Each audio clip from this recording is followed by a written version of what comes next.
주님의 이름으로 사랑합니다. 또 한 번만 더 이렇게 인사 나눌까요? 하나님의 은혜는 멈추지 않습니다. 아멘. 여러분들께서 기도해 주셔서 참 우리 단기 선교팀이 은혜 가운데 잘 다녀왔습니다. 어제죠. 이제 그제 밤에 출발을 해서 한 6시간 반 정도 비행기를 타고 또 이곳으로 도착하게 됐는데요. 새벽에 이제 잠을 좀 일찍 깨서 좀 바깥을 봤는데 이제 바깥 풍경이 유난히도 제 눈에 띄는 부분들이 있었습니다. 특히 어제는 마침 구름이 몇 층으로 이렇게 있잖아요. 비행기는 높은데 뜨는데 우리나라 땅을 이렇게 지나서 쭉 올라오는데 서울까지 유난히도 구름이 없어서 우리 땅이 다 보이더라고요. 그 땅을 보면서 이 강줄기들이 유난히도 제 눈에 보였습니다. 강줄기를 따라서 그리고 그 강줄기에 이어지는 시내들이 있는 모습들을 보면서 이 땅에 참 이게 많은 시내와 강이 있었구나를 또 유난히 느끼게 되는 시간이었습니다. 그래서 그걸 보면서 어린 시절이 좀 생각이 났어요. 저는 어린 시절 이제 어디 살았냐면 경남 울주군 농수소면 신천리라고 하는 곳에서 살았는데 지금은 이제 울산에 이제 광역시가 되면서 다 통합이 됐습니다만 신천이라고 하는 곳이었는데 이제 새신자에 이제 천천자를 써서 새로운 이제 천이 있는 곳이다 해서 신천이라는 동네였어요.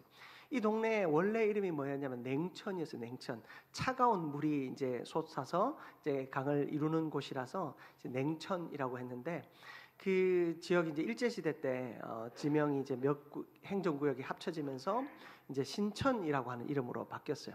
제가 1979년생이거든요. 근데 그 시절에도 제가 거기 살 때 사람들이 신천이라는 지명보다 냉천이라는 지명, 1900년, 1910 몇 년도인가 이 지명이 바뀌었으니까 오랜 세월이 지났음에도 불구하고 사람들이 이렇게 옛날 지명을 그대로 썼어요. 그리고 그 신천에서 조금만 더 가면 이제 철분이 많은 이제 탄산이 들어있는 그 약수가 나오는 동네가 있었는데 그 동네 이름도 약수동이었어요. 그래서 이제 이 물과 천을 중심으로 이 지명들이 만들어졌고 또 그 지명들이 뭐 우리도 가까이 보면 저기 이제 신천동 있잖아요. 마찬가지로 어떤 이 물과 천이라고 하는 것은 우리의 생활에 아주 밀접하게 연관되어 있는 것을 봅니다.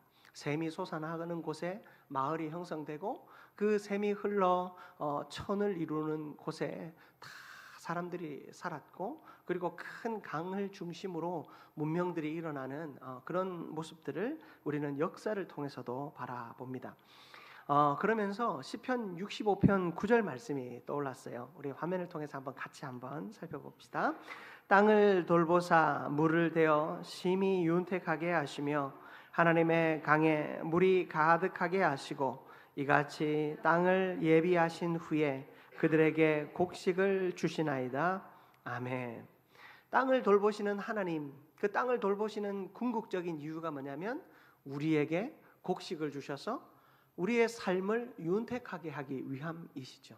그 윤택하게 하기 위하여 땅에 하나님은 물을 준비하십니다. 하나님이 그 예비하신 물이 흘러 큰 강을 이루고 그 강을 통하여서 곡식들이 자라나며 하나님의 백성들이 먹고 마시게 하셨습니다. 여러분, 강은 결코 멈추지 않습니다. 산에서 시작된 그 작은 샘에서 시작된 물줄기는 바위를 만나도 또 길을 잃어도 결국엔 강이라고 하는 큰 흐름으로 모입니다. 에스겔이 본 이 환상 속에서도 성전 문지방 아래에서 시작된 이 물이 어떻게 됩니까? 점점 깊어져서 처음에는 발목을 잠기게 하고 그 다음은 무릎을 잠기게 하고 그 다음은 사람 허리를 잠기게 하며 그 다음은 사람이 건너지 못할 강이 됩니다. 오늘 본문은 하나님의 은혜가 어디서부터 시작되어 또한 어디로 흘러가며 우리를 어디로 이끄는지 보여주는 말씀입니다. 오늘 이 말씀을 통하여 하나님의 은혜의 풍성함을 누리게 되는 우리 모두가 되기를 주님의 이름으로 축복합니다. 먼저 살펴볼 것은 은혜는 하나님으로부터 시작된다라는 것입니다. 은혜는 누구로부터요? 하나님으로부터 시작된다라는 것입니다. 에스겔이 본 이 물은 성전 문지방 아래에서 시작됐습니다. 하나님의 임재의 자리에서 이 물이 흘러나오기 시작한 것입니다. 이 은혜의 시작은 어떤 인간의 결단이나 열심이 아닙니다. 전적으로 누구에게로부터요? 하나님으로부터 흘러나오는 것이다라는 것입니다. 세상 사람들은 흔히들 그런 얘기하지요. 내가 아무에게 은혜를 받았다. 내가 아무개 씨에게 은혜를 참 입었다. 뭐 그런 이야기들을 많이 합니다. 세상 사람들은 이 은혜를 누구로부터 시작합니까? 사람으로부터 시작합니다. 사람에게 내가 도움을 받으면 은혜를 입었다라고 말을 하죠. 그러나 성경은 그 은혜는 어디로부터 시작됐다고요? 하나님으로부터 시작되었다라고 말합니다.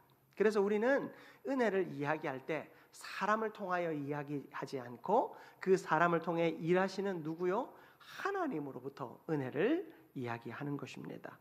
에베소서 2장 8절을 한번 보시기 바랍니다. 화면을 통해서 한번 같이 합독해 봅니다. 에베소서 2장 8절. 다시 한번 읽겠습니다. 너희는 그 은혜에 의하여 믿음으로 말미암아 구원을 받았으니 이것은 너희에게서 난 것이 아니요 하나님의 선물이라. 아멘. 여러분, 너희는 그 은혜에 의하여 믿음으로 말미암아 구원을 받았으니, 그 은혜는 누구에게로부터 온 은혜입니까? 하나님으로부터 온 은혜입니다. 그 하나님으로부터 온 은혜로 말미암아 우리는 구원을 받았습니다. 이것은 너희에게서 난 것이 아니요 누구의 선물이라고요? 하나님의 선물이라. 은혜는 하나님께서 우리에게 주신 선물입니다. 은혜는 우리 인간이 만들어낸 것이 아닙니다. 좋은 관계 속에서 만들어진 것이 은혜가 아니라는 것입니다. 하나님께서 먼저 흘려보내시는 생명의 흐름이 바로 은혜인 것입니다. 여러분, 아브라함은 믿음의 조상이 되었습니다. 그러나 그 출발은 그의 공로도 아니었습니다. 아브라함이 믿음의 조상이 된 것은 하나님의 일방적인 부르심과 그 부르심에 대한 순종으로부터 시작되었습니다. 창세기 12장 2절에 보면 하나님께서 아브라함에게 너는 복이 될지라 라고 말씀하셨어요. 옛날 성경에는 복의 근원이라고 했는데 오늘 성경이 잘 번역한 것 같아요. 너는 복이 될지라, 너는 복덩어리가 될지라. 너로부터 복이 시작되는데 그 복이 시작되는 것이 네가 근원이 아니고, 옛날에는 오해할 수 있었어요. 인간이 복의 근원이 된 것처럼 생각할 수 있었지만 오늘 본문에는, 오늘날은 성경을 잘 번역해서 너는 복이 될지라, 하나님께서 그의 인생을 붙들고 계실 때 그 인생은 그 인생 자체로 복덩어리가 되는 겁니다. 하나님이 동행하시고 함께하는 그 인생 자체가 복이 되는 겁니다. 그래서 이어지는 12장 3절에 보면 땅의 모든 족속이 너로 말미암아 복을 얻을 것이다 라고 이야기하고 있습니다. 이 사람의 존재로 말미암아 하나님이 복덩이로 만드신 그 사람을 통하여서 모든 사람이 복을 누리게 될 것이다 말씀하신 것이죠. 여러분, 아무 공로도 조건도 없을 때 하나님이 먼저 찾아오셔서 은혜의 길을 여셨습니다. 은혜는 언제나 하나님의 주권 속에 주어지는 것이죠. 그리고 예수 그리스도 안에서 이 말씀이 완성됩니다. 여러분, 십자가에서 흘러나온 피와 물이 죄인을 살리는 생명의 강이 되었습니다. 그러므로 교회와 성도는 항상 질문해야 합니다. 나는 지금 은혜의 근원을 붙들고 있는가? 나는 지금 나에게 은혜 주시는 하나님을 붙들고 있는가? 하나님으로부터 이 은혜와 복이 흘러옴을 나는 붙들고 있는가? 새해가 시작되며 사람들은 생각합니다. 어떤 사람을 만나면 나에게 좋은 일이 있을까? 길한 사람을 만나서 내 인생이 길한 인생이 되기를 점괘를 보면서 사람들은 생각합니다. 그러나 여러분, 복은 그런 관계에서 오는 것이 아닙니다. 여러분, 복은 하나님으로부터 오는 것입니다. 그러므로 우리는 어떤 사람이나 어떤 운 좋은 일들, 어떤 좋은 상황들, 그것들을 그려보기보다 먼저 하나님 앞에 온전하고 바르게 서 있는 나 자신을 점검해야 할 것입니다. 그렇게 하나님으로부터 나오는 복과 은혜를 온전히 누리는 우리 모두가 되기를 주님의 이름으로 축복합니다. 두 번째로, 은혜는 머무르지 않고 점점 깊어져 갑니다. 물이 흘러가며 그 물은 점점 깊어집니다. 오늘 우리가 읽은 본문에서 발목으로, 무릎으로, 허리로, 그리고 결국에는 우리가 헤엄칠기에도 버거울 정도의 강이 됩니다. 은혜는, 이 은혜의 특징은 머물러 있는 것, 정체되어 있는 것이 아니라 점점 깊어지며 확장되어지는 것입니다. 여러분, 은혜는 머물러 있는 것이 아니라 깊어지는 것이며, 은혜는 점점 확장되어지는 겁니다. 처음에는 발목만 적시는 은혜처럼 느껴질 수 있습니다. 예배 때 감동받고 말씀에 위로받는 수준에 그칠 수 있습니다. 오늘 말씀이 좋았다, 좋은 말씀 들었다, 내 마음에 뭔가 울림이 있었다, 그 정도로 끝나기도 합니다. 그러나 이 신앙의 수준은요, 거기에 머물러 있지 않습니다. 내가 좋은 말씀을 들었네로 머무르지 않습니다. 무릎까지 차오르면 기도가 달라집니다. 허리까지 차오르면 내 삶의 중심이 흔들리기 시작합니다. 어떻게 흔들립니까? 내가 세상을 향하여 있던 내 삶의 중심, 세상의 기준으로 갖추어져 있던 내 인생의 중심이 흔들리고, 그 자리에 예수 그리스도의 은혜의 능력이 임하게 됩니다. 하나님께서 우리의 삶을 온전하게 세우심을 우리가 깨닫게 되는 것입니다. 마침내 강을 건널 수 없을 만큼 깊어진 은혜를 만나면 우리는 이 은혜를 통제하는 인생이 아니라 은혜에 맡겨진 인생이 되는 것입니다. 우리는 우리 스스로의 삶을 어떻게든 통제하려고 합니다.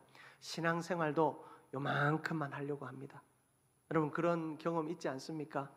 교회에 너무 깊이 빠지면 안 돼. 그런 이야기들을 하면서 적당하게 내가 이 정도만 해야지라고 생각할 때가 있었을 것입니다. 그러나 여러분, 내가 이만큼만 하던 때는 발목 정도의 은혜를 누릴 때입니다. 내가 주의 영광을 위하여 그 은혜를 사모하며 더 깊이 나아가다 보면 어느 순간 내가 통제할 수 없는 하나님의 은혜의 자리에 섭니다. 그때야 비로소 하나님께 맡겨진 삶이 이것이구나를 깨닫게 됩니다. 여러분, 우리 단기선교팀이 출발을 하는데 출발은 잘 했어요. 그런데 이 첫 비행기가 지연돼서 출발을 하면서 이제 비행기를 갈아타야 되는데, 그 갈아탈 비행기는 우리를 기다려주는 게 아니지 않습니까? 그래서 그 비행기를 타기 위해서 온갖 연락을 취하고 기도하며 지혜를 구하며 갔어요. 다행히 그 비행기도 우리를 위해서 기다려준 거예요. 우리가 열심히 이 2번을 비행기를 갈아타면서 쉴 새 없이 달려서 그 비행기를 탔어요. 그런데 하나님의 은혜는 거기에서 멈추지 않으시고 우리는 태우셨는데 짐은 태우지를 않으셨어요. 우리가 바쁘게 가다 보니까 우리는 도착했는데 우리가 뛰어가면서도 이 생각했어요. 분명히 우리는 뛰어갈 수 있는데 짐은 올 수 있을까? 아니나 다를까 짐은 오지 않은 거예요. 그래서 우리가 첫날 사역을 하고 둘째 날 이제 본격적으로 교회를 섬기는 사역을 해야 되는데 짐이 오지 않았으니까 뭔가 사역을 제대로 할 수가 없는 거예요. 그런데 하나님께서 지혜를 주셔서 우리의 물품들은 준비가 되지 않았지만 하나님 주신 지혜로 사역을 잘 마쳤어요. 그 물건이 첫 사역이 끝나고 두 번째 사역을 할 때 도착을 했기 때문에 두 번째 사역에 또 풍성히 사역을 했고, 또 세 번째 사역은 우리가 원래 계획하지 않은 사역들이 있었지만 이 첫날 남겨주신 것, 도착하지 않아서 쓰지 못했던 물품을 가지고 세 번째 사역에서 또 하나님의 큰 은혜로 또 우리 그들도 예상하지 못했고 우리도 예상하지 못했던 그 은혜들을 함께 나누는 좋은 시간들을 가졌습니다. 제가 다음 주에 좀 구체적으로 이야기를 드릴 텐데요. 이런 시간을 거쳐오면서 하나님께 맡긴다라는 것이 무엇인가 우리 팀이 많이 깨닫게 됐어요. 여러분, 하나님께 맡긴다라는 거, 하나님께서 우리에게 맡기게 하기 위해서, 우리가 하나님께 온전히 맡겨드릴 수 있게 하기 위해서 때로는 하나님께서 강권적으로 우리를 붙들어 흔드실 때가 있더라는 거예요. 내가 맡긴다 말은 하지만 그래도 내 생각과 내 뜻대로 하려고 할 때 하나님은 그런 여지조차 주지 않으신 채 우리가 하나님께 맡기지 않으면 안 될 상황들을 만들어 가시더라는 거예요.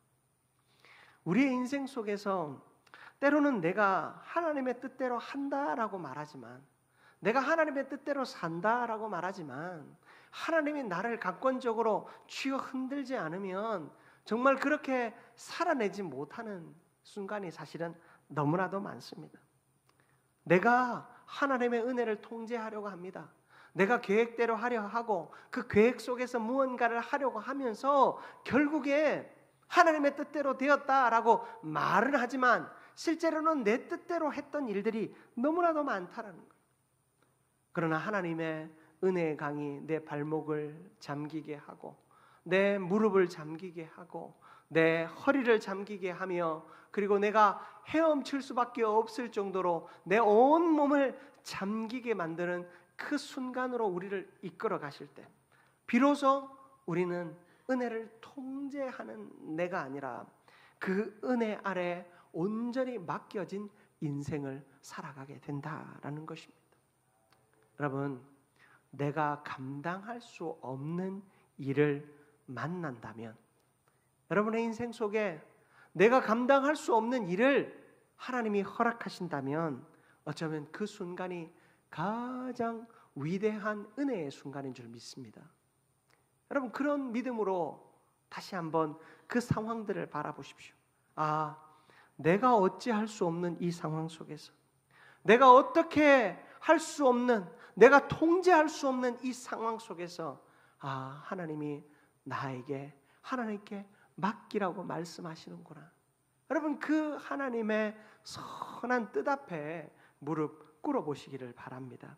로마서 6장 22절 말씀인데요, 우리 같이 한번 합독해 보겠습니다. 로마서 6장 22절입니다. 그러나 이제는 너희가 죄로부터 해방되고 하나님께 종이 되어 거룩함에 이르는 열매를 맺었으니 그 마지막은 영생이라. 아멘. 여러분, 하나님은요, 우리가 죄로부터 해방되고 하나님의 종이 되는 그 거룩함에 이르기를 원하십니다. 그리고 그 거룩함의 자리에서 열매를 맺고 마지막에는 영생의 자리에 나아가기를 원하세요. 여러분, 우리가 처음에 죄를 직면하는 그 은혜부터 시작해서 그 죄를 직면하고 보니 내가 너무나도 큰 죄인임을 깨닫고 그 죄를 자복합니다. 그 죄를 자복하고 회개하며 내가 하나님 앞에 지금까지는 내가 가장 위대한 존재, 내가 가장 능력이 많은 존재, 내 스스로 다 할 수 있는 존재인 줄 알았더니 나는 하나님의 종에 불과하구나. 종이 뭡니까? 주인의 뜻대로 살아가는 인생이 종 아닙니까? 하나님의 뜻대로 살아가야 하는 인생이구나. 하나님의 뜻이 이끄는 대로 순종하고 순종해야 되는 것이 내 인생이구나를 깨닫게 하시고, 그리고 그 속에서 열매를 맺고 그리고 영생의 자리로 나아가게 하시는 그런 하나님의 놀라운 은혜의 섭리가 내 인생에 펼쳐지는구나를 비로소 깨닫게 되는 겁니다. 여러분 잘 아시는 베드로는 예수님을 처음 만났을 때 어떻게 합니까?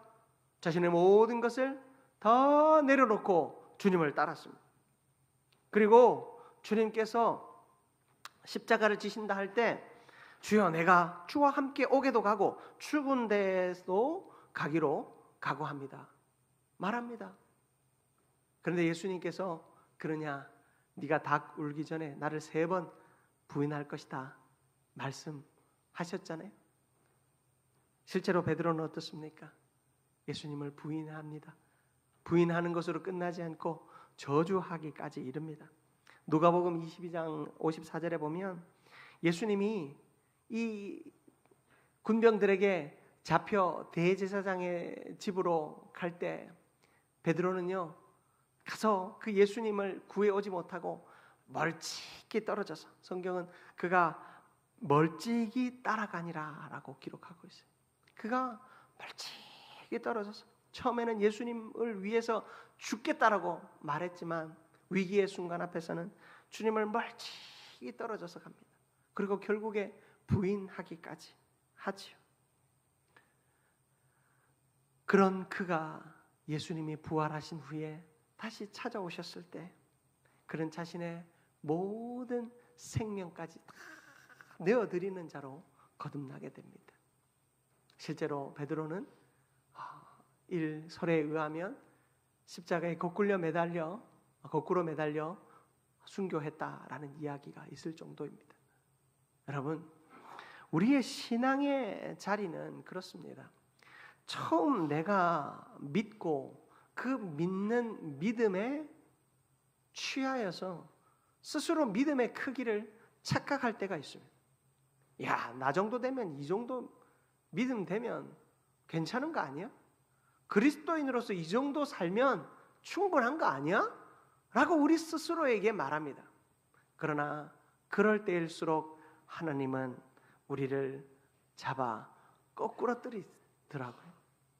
베드로가 자신의 믿음이 가장 위대하고 자신의 믿음이 가장 크다라고 이야기하는 그 순간, 예수님을 위해서 예수님이 오게 가시면 나도 오게 갇히고 예수님이 죽으시면 나도 따라 죽겠다라고 그런 믿음의 고백을 한 사람이었지만 그는 자신의 믿음의 크기를 착각하고 있었던 거예요. 예수님이 잡혀가시니까 그는 예수님에 가까이 나아갈 수도 없었어요. 멀찍이 떨어질 수밖에 없었어요. 같이 예수님이 재판받는 장면을 바라보고 있을 때 그 옆에 있던 조그만한 여종 하나가 당신도 저 사람과 같이 다니던 사람 아니에요? 라고 이야기하는 그 말 한마디에 깜짝 놀라서 예수님을 저주하고 부인합니다. 3번이나. 주님이 베드로를 그 위기의 자리로 밀어넣으실 때 비로소 자기 믿음의 크기를 알게 된 거예요. 내가 이 정도밖에 되지 않는구나. 그래서 그는 실망하여 나중에 어떻게 됩니까? 생업의 자리로 돌아갑니다. 자, 다시 물고기 잡는 길로 돌아갑니다. 나는 예수님의 제자인 줄 알았더니 예수님의 제자가 아니었구나. 그러나 그가 실망하여 돌아갔지만 그 돌아간 자리가 그의 믿음이 다 무너지고 망가지고 사라진 자리였습니까? 아무것도 없음을 확인하는 자리였습니까? 아니죠. 그가 가진 믿음의 진위를 가리는 자리였어요. 가짜일지도 모르겠다라고 생각하는 그 순간 주님이 그에게 찾아오셔서 네가 나를 사랑하느냐? 네가 나를 사랑하느냐? 네가 나를 사랑하느냐? 주님이 3번 물으셨습니다. 3번 부인했던 그에게 3번 주님 물으실 때, 여러분 인간이라면 자기가 3번 주님을 부인했던 순간이 기억나지 않았겠습니까?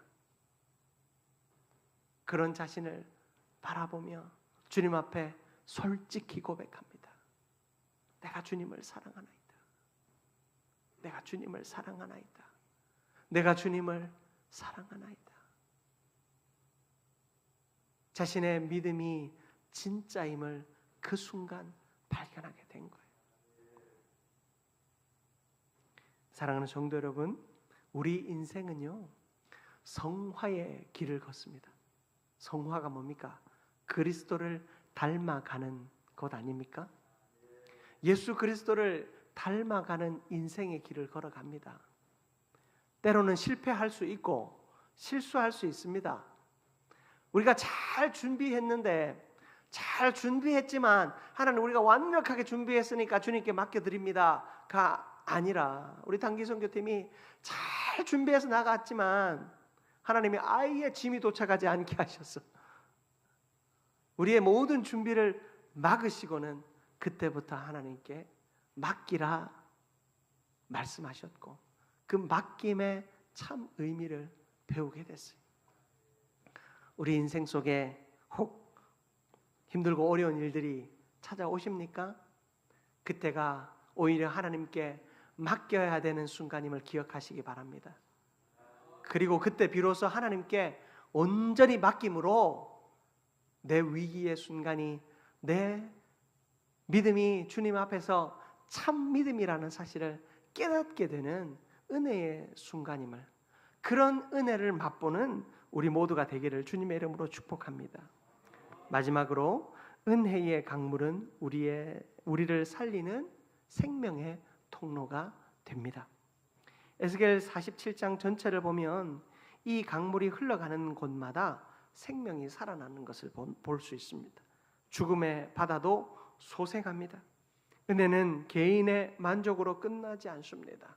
흘러가야 할 사명이 있습니다. 은혜를 받았으면 내가 그 은혜를 누린 것으로 끝나지 않고 그 은혜를 흘려보내야 되는 거예요. 여러분, 우리는요 그 은혜를 흘려보낼 사람으로 여기에 서 있는 겁니다. 우리가 선교를 가는 이유도 뭡니까? 우리의 은혜를 흘려보내기 위함이에요. 우리가 전도하는 이유가 뭡니까? 은혜를 흘려보내기 위함이에요. 우리가 선한 일을 감당하는 이유가 무엇입니까? 은혜를 흘려보내기 위함이에요. 여러분이 이곳에서 예배하는 이유가 무엇입니까? 은혜를 흘려보내기 위함이에요. 요한복음 7장 38절에 보면 우리 같이 한번 합독해 볼까요? 나를 믿는 자는 성경의 이름과 같이 그 배에서 생수의 강이 흘러나오리라 하시니 아멘. 예수 그리스도를 믿는 자는 그 배에서 뭐가요? 생수의 강이 흘러나온대요. 바로 이어지는 말씀 보면 성령을 가리켜 이름이라고 이야기하고 있어요. 여러분, 우리의 삶을 통하여 성령의 역사, 성령의 능력이 계속해서 흘러나와야 돼요. 계속해서 흘러넘쳐야 되는 거예요. 이 강이 멈추는 순간 그 강의 근원도 마르게 되고 그 강물을 먹고 살아가야 할 생명들도 다 죽음으로 나아가게 되어 있습니다. 우리 그리스도인은 우리의 삶을 통하여 성령의 능력이 끊임없이 흘러가야 합니다. 여러분, 사마리아 여인을 기억하실 것입니다. 영원히 목마르지 않는 물을 달라고 예수님께 말하였을 때 예수님께서 그 생수의 강이 바로 나라고 그 물의 근원이 바로 나라고 말씀하실 때 이 여인은 거기서 멈추어 있지 않고, 사람들이 부끄러웠어요. 남편이 5이나 있으니. 여러분, 부끄러운 이 여인의 인생이었지만 그 여인이 부끄러워하지 않고 어떻게 해요? 세상으로 나아갑니다. 세상이 부끄럽고 세상을 향하여 부끄럽고 사람들의 말이 부끄러워서 아무도 물길로 오지 않는 정오에 뜨거운 햇살 아래 물 살짝 길어서 도망가려고 하던 그 인생이었는데, 예수님을 만나고 참 생수가 무엇인지 만난 그 인생이 어떻게 합니까?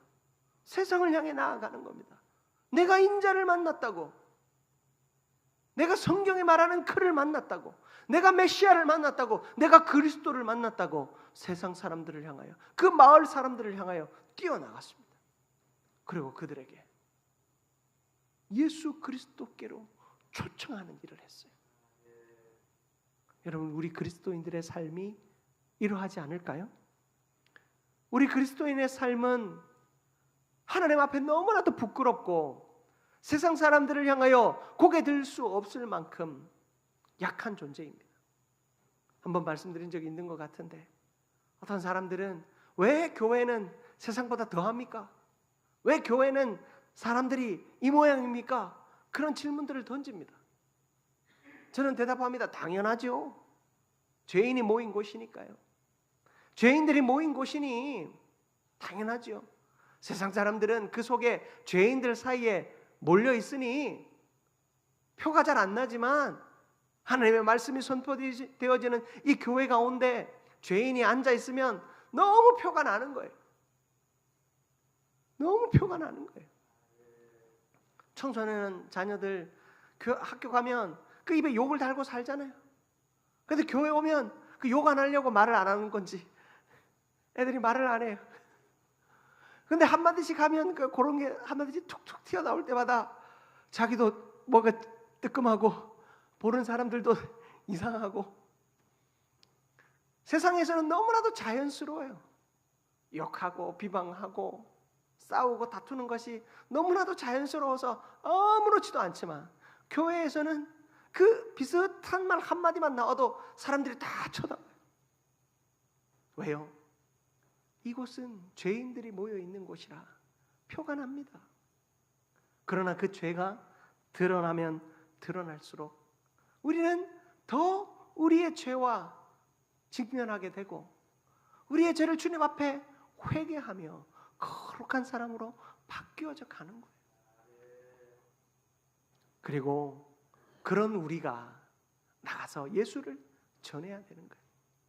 여러분, 전도는 기성 교인들보다 새 신자들이 더 전도를 잘합니다. 왜냐하면 그 감격과 기쁨이 가득하기 때문이에요. 은혜의 강물에 잠긴 사람들은 더 이상 머물러 있어는 안 됩니다. 그 은혜를 흘려보내고 나누는 자리로 나아가야 합니다. 어쩌면 은혜의 강에 이미 잠겨있는 저와 여러분은 우리가 스스로 세상을 어떻게 변화시키고 바꾸려 하지 않아도 우리의 삶을 통하여 세상은 점점 변하게 될 것입니다.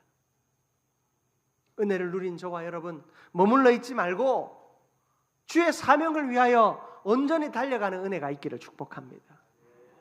올 한 해 우리가 새롭게 시작하며 가정을 변화시키고 자녀들과 남편과 아내를 변화시키며 내 직장과 또 나의 삶의 자리, 일터를 변화시키기 위하여, 그리고 심지어 우리 교회를 변화시키기 위하여 온전한 모습으로 나아가는 우리가 되십시다.